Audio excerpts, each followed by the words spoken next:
Renungan Malam. Tema: Pertolongan Tuhan. Markus 6 ayat 48.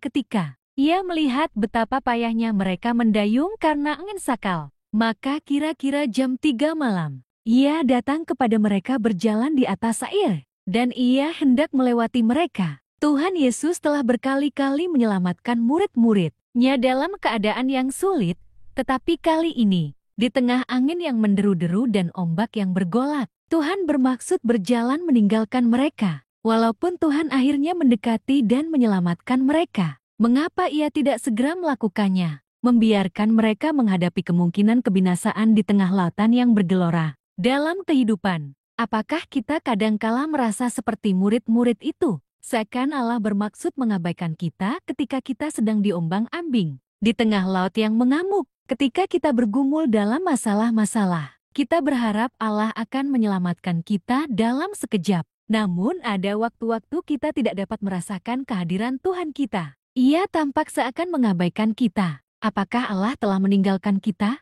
Kita mungkin merasa bingung dalam penderitaan. Ketika murid-muridnya berseru dalam keputusasaan, Tuhan menenangkan mereka dengan suaranya dan meyakinkan mereka akan kehadirannya. Ia mendekati mereka dan menenangkan badai untuk mereka. Ia selalu dekat di saat tampaknya murid-murid itu tidak dapat menanggung kegentingan keadaan mereka. Tuhan menampakkan dirinya untuk menolong. Ia tidak bermaksud meninggalkan mereka ketika ia melewati mereka. Seperti seorang ayah yang tidak menolong anak balitanya yang sedang berjuang untuk berjalan. Tuhan tidak segera campur tangan agar murid-muridnya dapat belajar menghadapi badai sembari percaya kepadanya. Bila sungguh badai itu terlalu hebat bagi mereka, Tuhan akan mengulurkan tangannya yang penuh kasih untuk menyelamatkan mereka. Terkadang kita juga berjalan melewati keadaan yang sulit dan menakutkan. Tetapi Tuhan ingin agar kita berjalan melalui ombak-ombak yang dahsyat. Tugas ini menakutkan hati kita dan tantangannya mungkin tampak lebih besar dari yang dapat kita tanggung.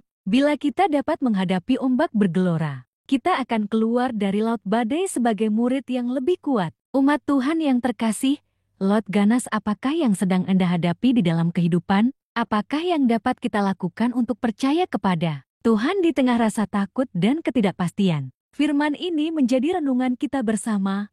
Amin. Tuhan Yesus memberkati kita semua.